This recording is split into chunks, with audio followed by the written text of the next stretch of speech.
Getting to the root. You want to understand why you are the way that you are? Well, for most of us, that all comes down to one thing: childhood trauma. Now, when I say childhood trauma, I think most people would naturally assume you had some horrible childhood. There was a lot of trauma involved, and that can be the case, but it's not the case for everybody. The reality is, we all have our own forms of trauma from growing up.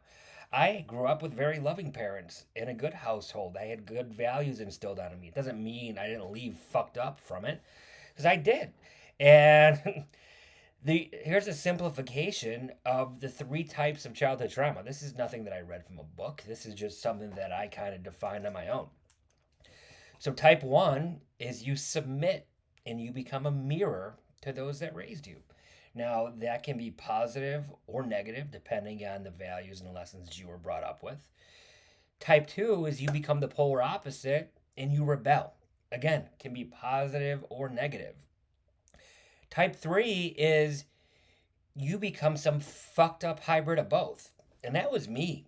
On the outside, I rebelled. And I rebelled in unhealthy, self destructive ways. On the inside, I was the mirror of the persona that I inherited from my mother, which was shy, insecure, feeling that I wasn't good enough. Now, okay, we can easily identify which one of the three that we are, but how do we get to the root? How do we figure out the why behind it? Well, and I'm going to use myself as an example here, but there's an exercise that I do with my clients. In fact, I create a workbook for them before we begin our coaching sessions. And this is one of the very first questions that's on there. And you can ask it of yourself and you go through it. Maybe you can uncover the answer on your own as to why you are the way that you are. List all the negative things you don't like about yourself and all the things you've suffered with and or are currently struggling with. Examples would be things like depression, anxiety, poor internal monologue, low self worth, not deserving of money, happiness, love, etc. List out everything that you can think of, even the things you've already overcome. After you've completed your list, take some time and reflect upon it and pick out the single thing that you believe was the root cause of all of it.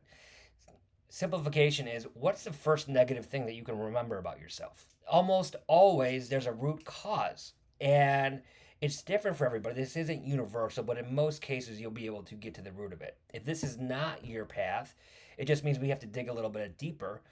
But whatever that is almost always around some sort of trauma.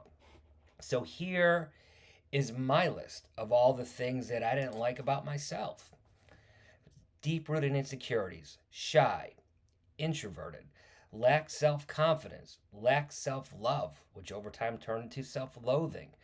I was a prisoner of my own mind, which resulted to living hell on earth.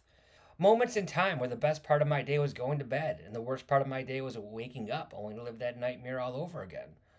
Wondering if a romantic partner could ever want me or who would love me.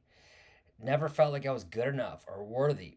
Depression, anxiety, low self worth, horrible inner monologue. I was so hard on myself. And to anybody that has their own poor inner monologue, just let me ask you this: would you ever talk to anybody else the way that you would talk to yourself? The answer is almost always no.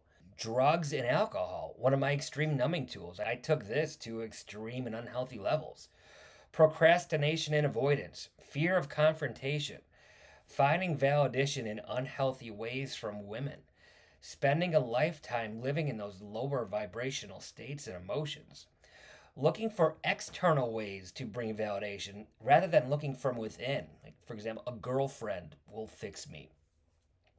Putting a mask on to the world that I was happy, but on the inside I was dead, sad, and alone. Extreme feelings of loneliness. Never felt understood or connected with others. With Throughout time with my best friends, I felt more of like a sidekick than an equal.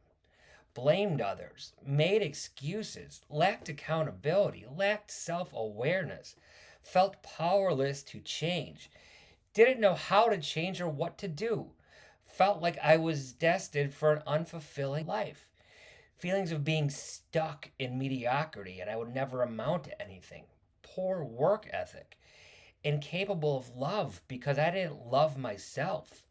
Money blocks, felt like I wasn't good enough or deserving to obtain wealth. Out of everything that I listed off, now I'm happy to say that I have overcome all of these things. But if I have to go back on myself, that root cause for me was low self worth. Now, why? Why did I feel this way? Now, I have to take that back to my own childhood trauma. And if you look at it this way, look at through the lens of those that raised you. Generally speaking, you have one person's love that you have unconditionally. And that was my mother. I had her love unconditionally. And because I knew I had that, I didn't respect it. And the other one, there's the other parent where you have to work for that love. And that was my dad. I am very much somebody who was always trying to earn my father's love.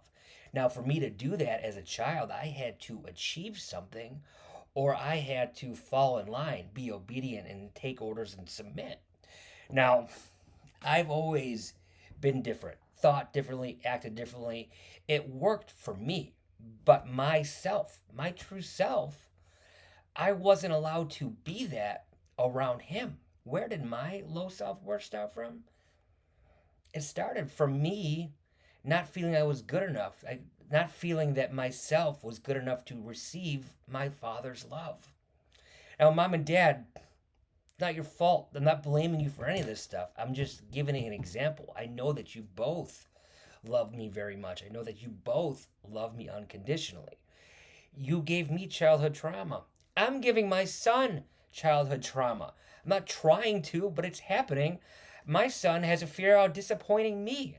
That's not the value and message I'm trying to instill in him, but that's what he's taking away currently.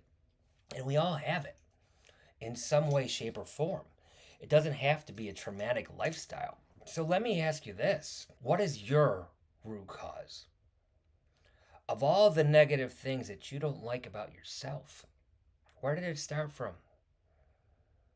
Now think about that one thing in relation to those that raised you. Did that start from that? Or was it something different? Like I said, this is not a universal thing, but this will fit into most cases where it's applicable. And if you're not one of those cases, that's okay. We just have to do a little more digging to uncover it. But getting to the root and understanding why you are the way that you are is so important. When you have that understanding and that knowledge, now you're in a position to change it. So, if anyone wants to help getting to their root and trying to identify why you are the way you are, reach out. I'm happy to hold space for you and have a conversation. Because when you have that understanding, then you have power to change it. That's all we got. Have a good day. Take care.